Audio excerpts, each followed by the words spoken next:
Hello, everybody. How are you? Had a bit of a problem here with the countdown. I apologize about that. But this is a live video, so I guess little hiccups can happen. I hope you can hear me okay. I'm gonna check from my phone if everything is all right. One second.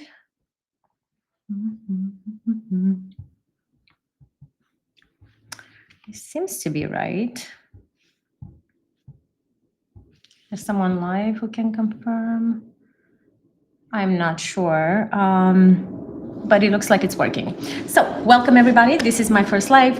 Thank you for your patience. I'm 2 minutes late because of little hiccups with setup here. um, I do want to thank everyone who will be watching this now or in the future. I wanted to jump in online because I think right now with so much AI going on, it's very important to actually have a conversation and kind of figure out what are we talking about here. I like to go over a few slides, and this is a general view of holistic leadership and specifically how grounded leaders rise. I like to thank everyone who's enjoying and liking, engaging with my posts because I do put some thought into them. I'm not the type of person to kind of feed the algorithm whatever is going to get more likes. So really, what I share is things that I know of and things that I would like people to understand. And if there's anything in particular that you want to discuss, I would love to jump in, have that conversation. So goal for today is we are going to go over a couple of slides and I put them together because I want to have a flow of conversation. It's a little bit easier to follow that through. And I have a couple of questions at the end. If anything comes up, please do message me if I don't see a comment or a question, and I will be more than happy to check in with you and go over that. Let me adjust my screen here for a little bit. And we will get started. All right, perfect. Looks like my slides are okay too. Okay, my name is Monica Cristalli. I have a name that sounds very, I don't know, very dreamy, crystal-like type of thing. I grew up in a small town in Romania, very close to nature. That picture that you see, it's a picture of my hometown. So I grew very close to nature. I have over 17 years of experience in property management and accounting. I know, very surprising. But now I teach leadership from inside out. And I know this idea of focusing on your inner world before you actually come and interact with other people, sounds a little funny to some people. But bear with me. I promise you that it makes sense. It all makes sense. I like to focus on things from a 360 view, and I like to look at things very grounded, because in my view, a grounded growth also refers not only as your growth in a career or your studies or whatnot, but it also refers to you as a human being. Because guess what? Your life is happening. Your life is happening while you're doing all this growth. So I like to stay grounded in who I truly am and why am I here on this earth? Definitely not to continue piling up degrees and things like that. Anyway, I like to keep things from a very conscious, strategic point of view. And I like to help people make decision with intention because it's so very important. Not only the end result, but what is your intention when you're making those decisions. A lot of people know me as a very calm person. I'm a very practical person. So a lot of the knowledge that we gain throughout our studies have to have some form of implementation in our practices daily so it can actually help us as leaders. So my work blends experience, behavioral insights, spiritual practices as well. Yay! I like to look at the nervous system awarenesses to help leaders lead with coherence and not pressure. Okay, I moved in United States in 2007, and I kind of grew up from literally a base zero, if not minus 100, as I like to laugh about it. In terms of language, cultural knowledge, And all everything that I have learned so far um, in Romania did not was not recognized in the United States in terms of degrees. So I literally had to start from zero, from basically English 101, which turned out to be quite a blessing because I've learned a lot of things. But I used to focus so much on growth and kind of check all these boxes, right? You know, check, get all the goals accomplished, fulfill all the expectations of society, of the work field that I was in, get the certification, the diplomas. It turned out that what I was actually piling on as well was exhaustion, this sense of unhappiness. I was feeling very disconnected from myself, and I felt very. I was not having this coherence. Um, if you're familiar with the work of Tara Swat or Joe Dispenza, they talk a lot about this coherence between heart and brain. I was nowhere there. I was like, I don't know what I'm doing, what's happening here. So I started a journey of researching why this is happening, why when we achieve so much more, we feel so far away from our true self. Um, and I think part of it is that we forget that life is happening between, your goals and what you're trying to achieve. You forget to live your life, basically. So you run into a burnout. And it turned out I'm not the only one who goes through this. So the modern leadership dilemma is this: you reach success, but without alignment. And what that is basically not sustainable. So I looked at what my cost is. Because if you gain so much, what is your cost? What are you paying for it? You're paying for it with your time, of course. You're paying with your investment in your education. But also, it turns out that I was losing, just like many, many other people, my way. I was losing my way. So, from a holistic standpoint, what we're looking at here, it's 5 areas of how work is affecting your life. So, one of them it's emotional exhaustion, which plays out as a burnout. And in 2024, 51% of the workers reported being burned out. That is more than half of the workforce. That means that you're operating from an emotional depleted state, which is basically not fun. And yeah, not fun. It's not okay. Second thing is energetic dysregulation. We have a stress load and a system overwhelmed. Where we have 47% of employees and 66% of the CEOs that work is say the work is their primary source of stress. I am not surprised. What's happening though when stress becomes the leading field, the system basically out of which you operate, you are running on survival mode. Survival mode also means your body is in constant stress as well. So you may run into other problems as well. Then we have identity erosion, which is a disconnection from self. You're losing your voice. Oh my God! If I can talk about losing my voice, I probably have to do another session about just that. But that means that only 27% of the manager are being engaged at work. That means 73% feel disconnected, disengaged, or misaligned. Uh, in common language, that will mean that the managers show up, but not at themselves. They are showing up with a mask on.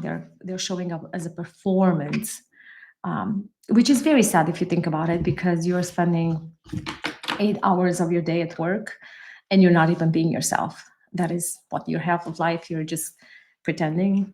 That's not cool.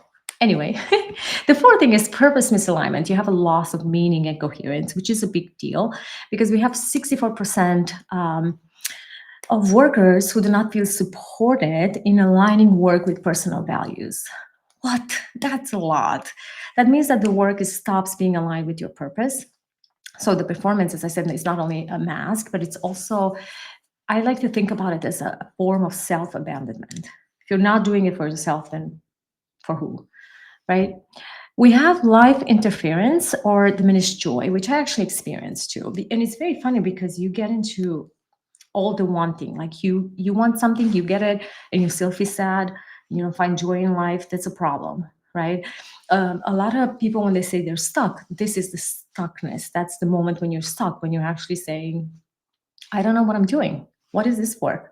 you know So the life interference, 44% of employees plan to quit within 6 months due to stress and work-life pressure. That's a lot. So that means that when work consumes your life, joy becomes, in business language, it becomes collateral damage. So leadership today demands more than strategy. We have known this. It requires coherence and this alignment between your energy, emotions, and intentions.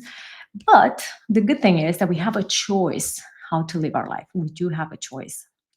If we were to define holistic leadership, we can think about it as being an integrative approach that honors the full human potential and full human experience as well, from physical, mental, emotional, and spiritual.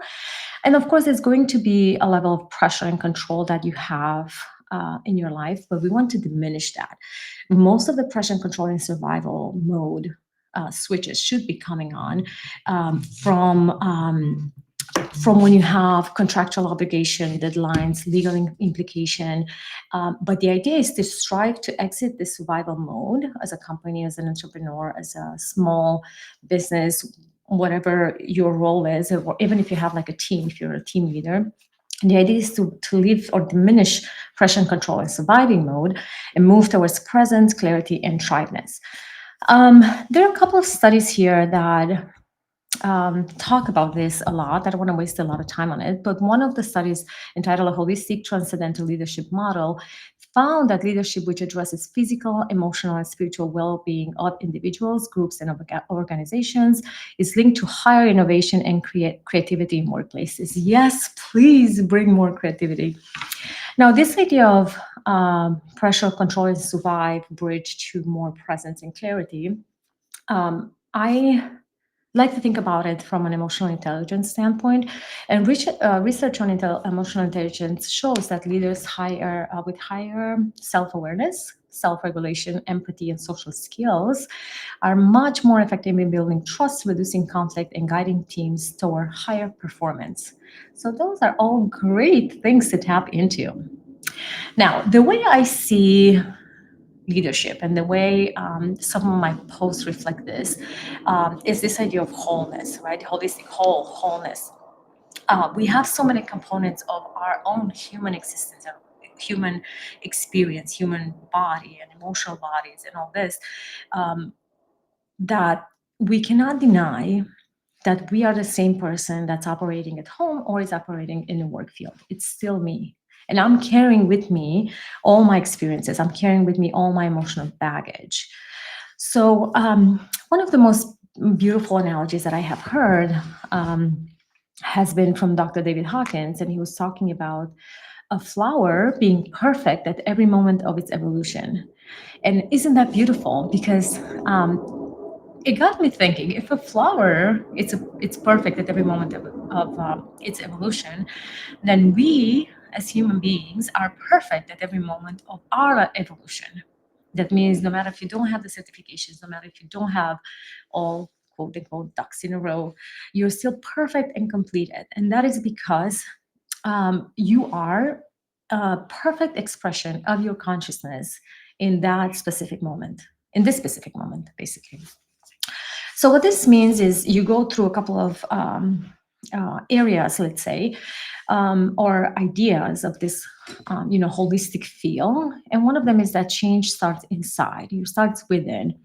Basically, you are the architect of your evolution. Um, Somebody commented at one of my posts when I was talking about this inner work, and um, this is good. I like conversations like that. And somebody said, like, why do we need to do this? Why is this our obligation as leaders to do this? We are not obligated in any shape or form. We're actually blessed to have our free will and do whatever we choose at that moment. That is the right way to do it. But the one thing that I would like you to think about is that if you have someone, or if you have a team, or someone who you're responding to, if you're working for clients, for people directly, a majority of us are doing, whether we are leaders or we are entrepreneurs, that your own influence is impacting their life. So no, that we don't have an obligation, quote unquote, to do any of the inner work or inner changes. But let's just say we have a moral responsibility. And I actually like to find that to be true because of this influence that we have on everybody's lives. Again, as you spend 8 hours at work and you're sort of living your life, they are too. So that's just something to keep in mind. Okay, this holistic idea is that we have a lot of integration between all the system that we operate from, and it's an organic because I believe growth should be an organic movement, let's say, that flows easily, and it does flow easily when you are releasing or removing all the resistance that you have in your mindset. It is a lucrative process because you're aligning your energy with your intentions, and you are doing very conscious choices, and that is a big deal. And that is a very engaging process because you're keeping constant connection with yourself, the things and people that matter to you. And one thing that we like to look at is also life purpose, whatever that might be for you. Um, I like to be a little bit of a researcher. I like to look at things a little bit outside the box. So I looked at leadership models, and I will touch upon like the main blocks of them. One of them is the behavioral leadership models, and the other one is the spiritual leadership models. The behavioral ones are the ones that we're most used to. They're like the value-based leadership. They're the democratic, the directive, the transactional styles, right? That we're used to. Like we have to do something, get something in return. We have people telling us what to do. It can be on the democratic one, we participate. It's a bit of an exchange. So this type of behavioral leadership models focus on what leaders do. So mostly their actions. This idea kind of shifts leaders from the old idea that leaders are born and all of that, but to how they behave at work. And they're very task oriented, meaning they reach all the goals. They have very structured work and accountability, and we see this in all the companies basically. They're very people oriented with listening, coaching, and building trust. And basically, the effectiveness comes from consistency. On the other side, we have spiritual leadership, if you want to think about this, is more like the servant leadership style, authentic leadership style, consciousness, visionary leadership style. So here in this section, we have leaders, not only what they do, not only their actions, but also why leaders act the way they do. And here the emphasis is on purpose, service, altruistic love. People seek meaning in their work, and teams connect for a higher purpose, higher commitment, right? Now, the beautiful thing about this is that holistic leadership combines both this, integrates action and meaning. So we have a blend of behavioral clarity and spiritual depth. We have our values, but we also have presence. We have leadership that is effective, sustainable, and human-centered. And it's not only about the results, but also the resonance. We're going to see that in a little bit. Okay, holistic leadership, the four domains behind the work.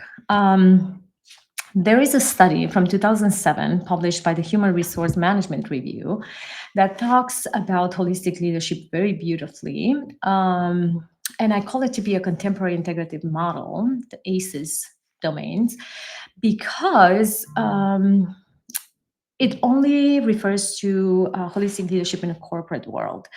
But what I liked, and is I find that model to be very close to my beliefs on how this should play out in the real world. There are four domains of holistic leadership, let's say, focus. And I actually agree with them, but we'll see how that is different in holistic leadership, how I see it. We have the analytical, the logic, the clarity, decision-making. We want smart people. We want people who know what they're doing. We want leaders who are going up there, they're talking not only from their knowledge from books, but their experience. They're talking about stuff that is actual implementing easily in our work, right? We also like leaders who are conceptual, or system thinkings. They are creative. They come up with crazy ideas. We love them. Everybody does. Emotional. The emotional side of things focus on a lot of the soft skills. They talk about empathy, influence, and energy. I think they refer a little bit more to the energy that you infuse in people, that you show up in meetings with good vibes and bam, kind of lift everyone up. And then they have the spiritual side of things, which refers to meaning, values, and purpose. Um, One thing that it's to note here is that when they talk about spiritual influence or spiritual, domain, they talk about reaching enlightenment. But if we all reach enlightenment, then who's gonna do the work? Good question. All right. So where holistic leadership goes further is that we integrate the four domains instead of treating them separately. I like to think about building internal coherence, not just performance pressure, just as we think about this coherence in our body or in our personal life. We think about that in the big system at work. It creates leaders who operates from presence, not only from a reactive state. And it turns leadership into a lived identity and not a skill or a checklist. Yeah. Okay, we got to one of my favorite tools to use when I to think about holistic leadership, and that is the map of consciousness developed by Dr. David Hawkins. Um, I should have mentioned something a little bit earlier that when I talk about spiritual, I'm not referring to any religious dogmas. I'm talking about the wide view of spiritual growth, about our consciousness growing out. And what is our consciousness? I think one of the best definitions that I have heard of consciousness was from my religion teacher. I was in first grade, and this was past communist era in Romania. And she walked in, and then after our beginning prayers and whatnot, she started talking about how each of us have a seed of God inside of us. And I thought that was amazing. I'm like, oh my God, we can do anything. We are literally godlike. And she continues saying that this voice is always going to guide us. And it's always going to correct us if we do something wrong. I was a little bit spooked by that because I was like, okay, I don't want to do anything wrong. So this voice doesn't you know, doesn't attack or doesn't punish me or whatnot. Because at that time you're still kind of operating in a dualistic form, but it was beautiful. This explanation was beautiful because if we are godlike, then we can always tap into that and see how we can improve or how much bigger and more expansive we are as human beings, and that's amazing. That's really is amazing. So this map of consciousness, if you're not familiar with Dr. David Hawkins, is something that you might be interested in checking out. He was a renowned psychiatrist, spiritual teacher, researcher of consciousness. He explored how human awareness, emotions, and energy levels shape behavior, decision making, and personal growth. And that's something that's very common and interesting as it applies in the holistic leadership idea. And what we're looking at is a logarithmic scale of the map of consciousness, and it measures human awareness from fear and shame at the lower levels all the way to the state of enlightenment at the highest levels. And it shows how our emotion and mindset directly influences our energy, decision, and impact in the world. The first red line that you see on the screen is the courage line, and what we see underneath is the state of ego. Basically, all the emotions that are running our egos. Here we feel a sense of separation, a sense of urgency. This is also where hyperactivity plays out in the work field. And then from courage up, especially those like highlighted green emotions, are where you are entering into a very productive state when you're at work because you're literally have higher vibrations. The reason why this makes sense is to know is because when you gain an understanding of how each individual works in the world, we know that even when we do our best, we possibly can, we cannot meet someone at the same level because literally we're seeing the world differently. So let's say I am dealing with someone who is angry at the level 150. And just a quick note, don't think about the levels like worse or better or anything like that, because the levels are just different in a quantum field. They're just different. They're not necessarily better or worse. Um, but because they show up as a dominant emotional state, we see the world differently. So someone who is anger, it might be their behavior might be physically aggressive, hateful, and with an attitude that everyone is out there to get them. So if I want to meet this person, for example, with the willingness to help, even by offering a mutual beneficial solution, even if my intent is honest, right? I cannot make this happen because willingness is at 310 and anger operates at 150, or you can do it this whichever way it makes sense. So there's a different way to expect the world, to see the world, and the different way our expectations are being played out. So this discrepancy is neither good or bad, but they're simply different. We're seeing the world differently. So it will save us a lot of anguish and distress if we look at this visualization of a map of energetic levels by their emotional expression. And we will be in a much lighter position to address differences in our personal life or in the work field. Um, because I like to look at things in systems, this makes perfect sense for me. Don't take my word for it. You might want to look into it if you if you have any questions. I'll be happy to help. So this is all nice and good. It will be wonderful if we could all just sit there and meditate our way into higher states of awareness. But let's be realistic here. We have responsibility, we have deadlines, we have mortgages to pay. People are depending on us. Bills don't care about our enlightenment for now, basically. And that's why motivation comes first. And who else to use or what else to use for this is the pyramid of Maslow.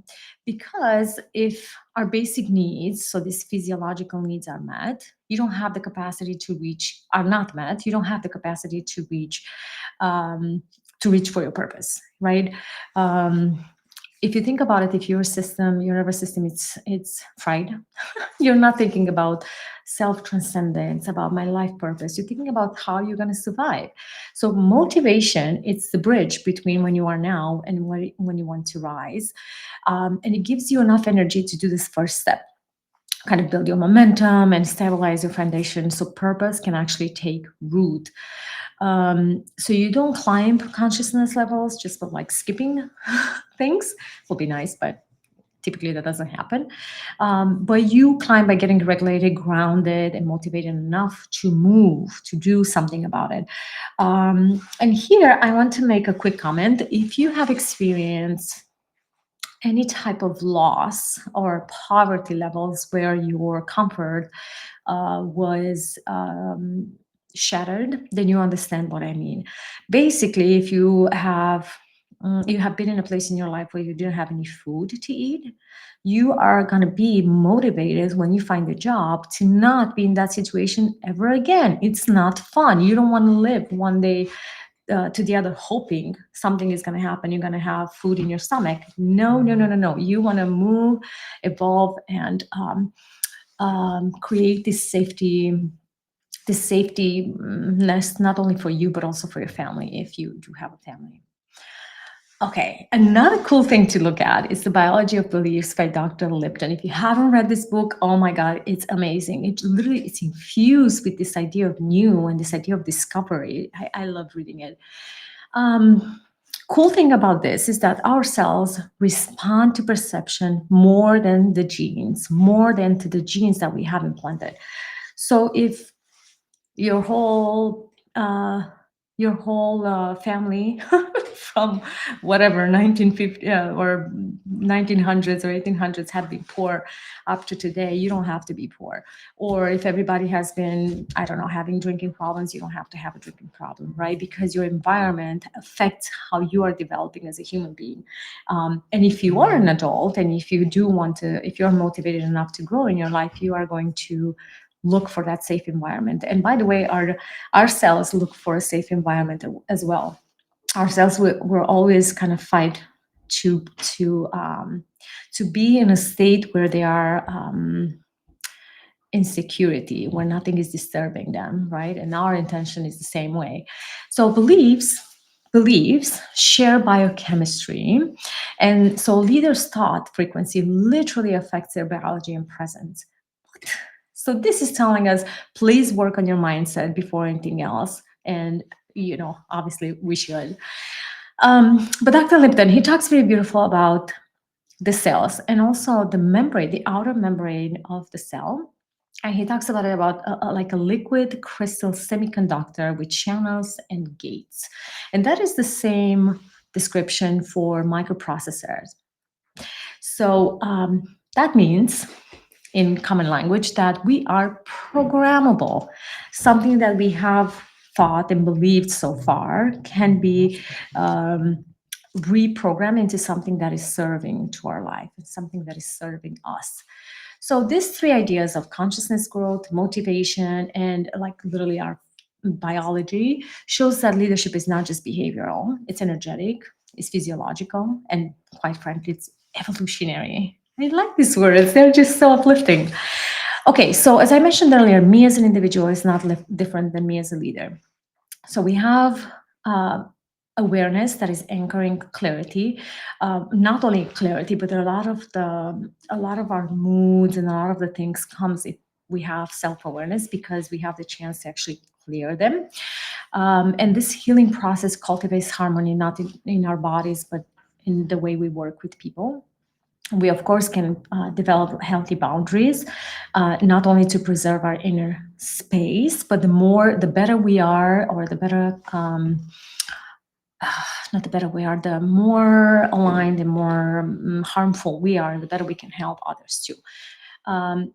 And we have emotional regulation here. Just a quick note that this present, just based on the biology, changes the room. When you walk into a room and you have this positive thoughts and you're not thinking about how you're going to uh, rip into someone because they did a mistake, you are changing the vibe literally. And it's a real thing. I promise you it's a real thing. Okay, emotional energy framework, just a large way of viewing things. Emotions, we know they're energy in motion. Three core practices that I like to refer to as very important: regulated, recognizing and grounding emotional energy. You have to recognize where you are. That means you have to do in order to look at yourself, where I'm at today. Well, I'm mad. Maybe I should keep away from doing the meeting today. Regulating, kind of learning that. Reframing, this is a big deal. This is considering the context out of which some event or some person comes out to you. Reframing means recontextualizing, reinterpreting the meaning of what someone said or what someone did through awareness. That's a big deal. I love reframing. And then we have redirecting, moving from reflection to intentional execution. And this is particularly how grounded leaders rise. They lead their energy before they lead their roles. That sounds very poetic, but that is the truth. Grounded leaders rise because they master their energy first, right? We have reacted leaders burn out, as we have seen in the map of consciousness. They operate, let me go back for a little bit. They operate from these lower states of fear and guilt, and what else? Desire, anger. So that is the survival mode, right? So people who are leaders who are um, operating from that reactive state, they burn out. First one, I'm the first one. Okay, leadership is not linear. Just as the way we think of emotion, they're not linear. They're not going from I'm mad, happy, blah blah blah blah blah. Um, it's almost as, let's think about an example. If we think about, for example, heat, right? When we say it's heat, like I started this conversation by saying it's cold in Chicago, but cold, it's not the opposite of heat, right? It's from a non-linear standpoint. Cold is not the opposite of heat. Cold is the absence of heat, and that's how we have to think about leadership as well. Um, and it's a spiral. It's a moving thing. It's an evolving thing. You expand and you return. You kind of like, it's kind of like a heartbeat, right? You're learning, and each time you're going to a higher level of awareness. Um, I like to look at things beyond being good or bad, right? Think about this as a 360-degree expansion. What can I do? Where can I improve? Really take everything into consideration. By the way, and start small. If you want to be a great leader, think about what can you do today differently. right? Maybe if you, um, I don't know, if you throw your jacket when you come from work, instead of putting it on a hanger, start with putting it on a hanger. That was funny, but that came up. So every experience carries a frequency that teaches alignment. Okay, a couple of weeks ago, I ran a poll in my LinkedIn community, and a lot of the people said 36% that they want to hear more about emotional and energetic awareness, which is in general. This is like the large view of things we talked about now. This is because still, even if some voices kind of find this a little bit disturbing, leaders do want to understand their inner landscape so they can lead with clarity and not only reactivity, but also because we have knowledge in terms of how to available to us so easily right now. You just go online and find it. You don't even need to buy a book. I would recommend buying a book, but it's so easily available, right? So now what we have to do is kind of, and I think the more AI kind of expands and the more it gets into our business world, I think the more we need to be connected to our emotional and our true self, and the more that's going to be something to look at. Then we have healing negative patterns, nervous system regulations, and intuitive decision making, which I was kind of surprised, only like 9%. It's a big deal. Come on. Next time we're going to talk about that. But anyway, so I feel like there is still a need to kind of look at things a little bit differently, right?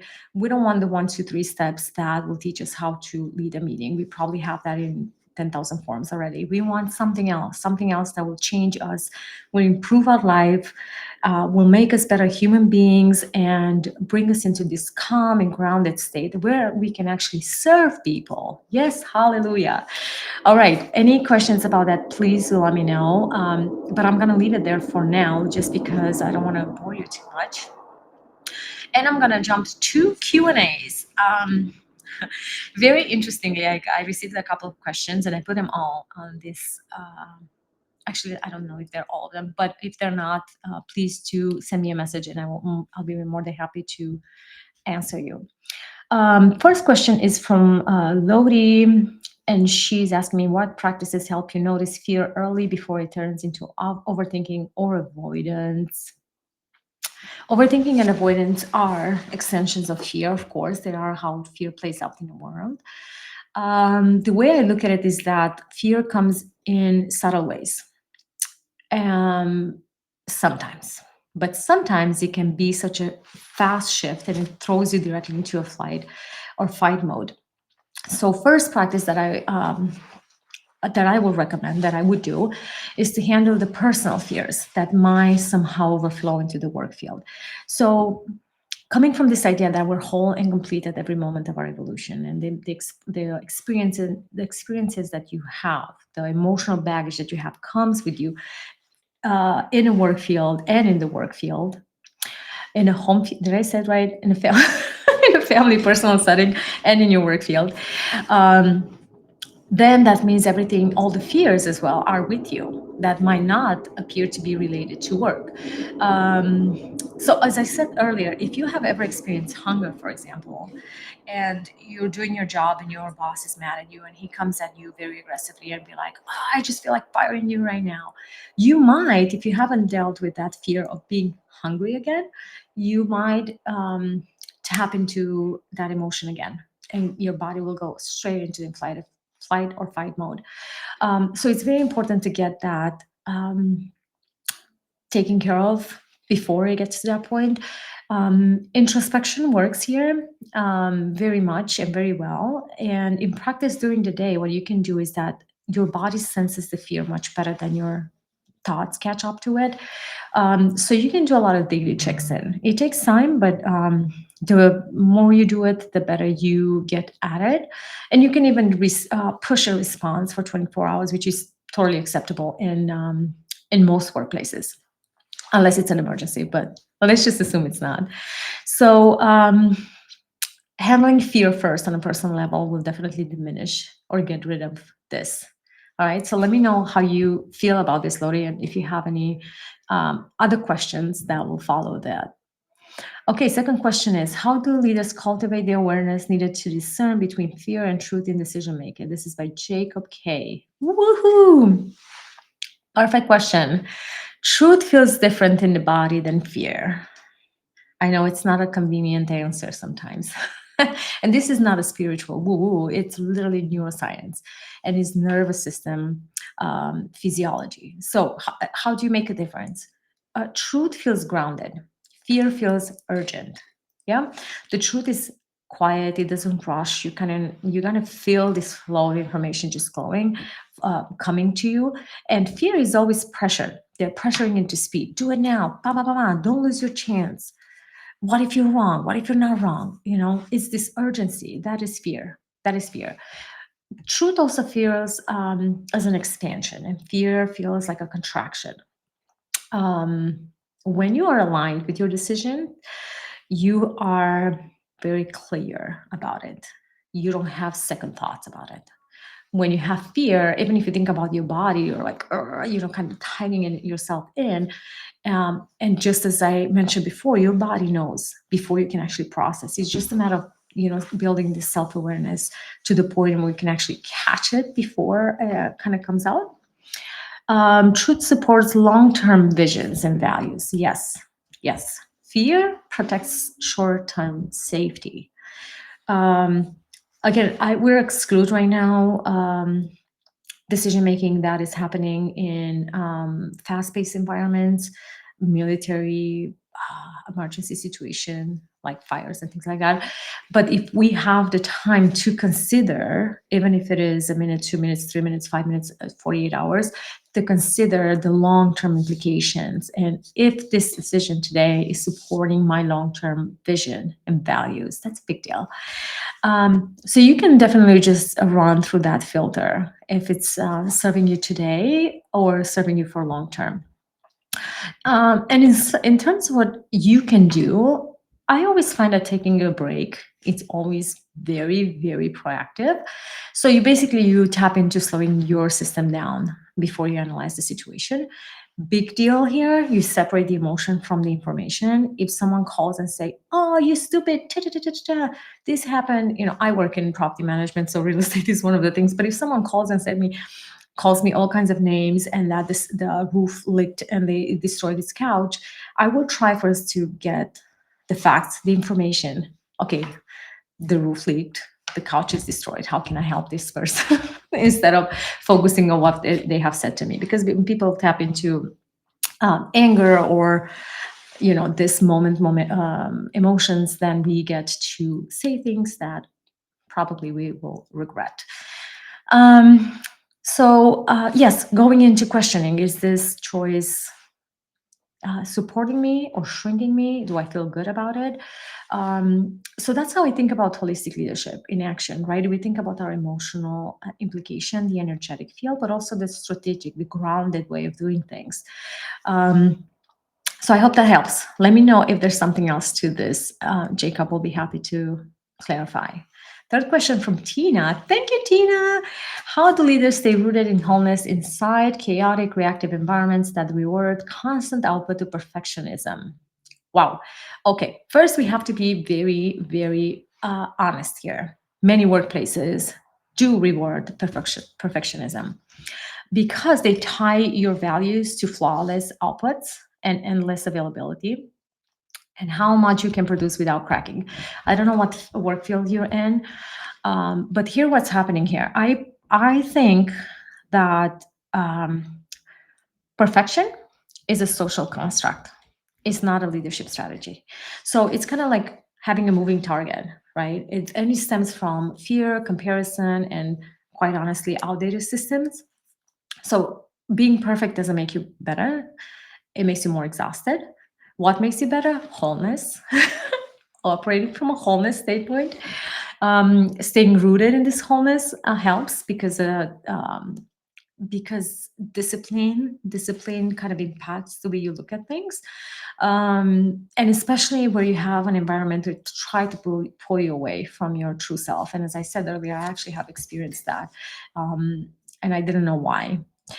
But on the other side is the fact that you have to assume your role. Like if you have accepted a job in an environment that is demanding, stressful, bam, bam, bam, bam, bam, you have to assume it that you are there to serve, do your best, and just kind of accept everything that comes with it. Of course, we're always going to strive to improve, always going to try to be better, to eliminate stress and all that jazz, and do your best. But assume that you assume your role, and just remember that work starts far before you enter your office. Yeah, as we talked about inner work and kind of like going through a process of figuring out how you get to this idea of wholeness. So, a couple of steps here. Manage your energy before you manage your tasks. Start with gratitude. Oh my gosh, I start every morning with gratitude. I am beyond beyond grateful to be able to even speak now. I'm happy to hear the voices of the loved ones. I'm happy to say the words that I want to say. I'm happy to see the world. I don't even go into things anymore. I'm just happy for my existence because I find that so valuable. So, and every time I see someone, I'm like, be happy, you're alive. So, start my day with gratitude. If you start your day dysregulated, you will lead from that state of reactivity that I talked about. But if you stay grounded, if you kind of connect with yourself, your presence, your intention, you're going to start leading from coherence. Um, what else? You can manage your own mind so you can hear your truth. Absolutely, that is very, very, very, very proactive. So most people in reactive workplaces are responding to pressure, not to wisdom, not what they have learned so far, what they know for sure they know. But I need to make a decision now. That person is yelling. I'm gonna yell. Getting into like um, it takes practice to learn to stay calm and true to your values, but you can do it. When your values are clear, you're gonna stop negotiating. You're gonna stop negotiating how you feel, even when people are pressuring you. Oh, by the way, and if you do decide to be calm, um, there's a funny operation system up there somewhere. So when you when you set your intention to be calm, guess what's gonna come your way? All the stressful situations, all the chaos, bam, bam, bam in your field. But that's how you learn, right? So you have to learn to make decisions from your center, not this noise that is outside. Also, allowing perfection without abandoning excellence. Excellent, being excellent at work. Um, it can be a thing, hard, but it's hard to allow imperfection if you're a very high achiever. But you're gonna learn. Again, this is a process. You start to forgive yourself. One thing that I liked, I heard this somewhere. I was like, just experiment. How does it feel to be centered today? How does it feel to be calm in this situation? Not respond like everyone else. Just be calm. See how it works. So. Perfectionism is fear pretending to be standards, right? You want to strive to become excellent. That's aligning your energy, your values, and you're expressing that through intentional action. So, grounded leaders don't chase flawless output. They choose sustainable excellence. You do high quality work, but you stay human. You stay human and true to those humanistic values. It turns out to be a pretty good skill these days, right? Okay, so wholeness is not the opposite of performance, but it makes performance sustainable. And in environments built on pressure, grounded leaders become a system reset. So if you have grounded leader, even if you walk into a very stressed out room or meeting or whatnot, you're still gonna have um, let's just say the power to change the energy and kind of shift it a little bit. Oh, let's focus on the bright side, people. Come on, a little bit of optimism here. But Tina, let me know if anything else comes up for you for this question. Okay, number 4. How do you stay anchored in presence when your environment is demanding speed, answers of output? Elizabeth. Thank you, Elizabeth, for this question.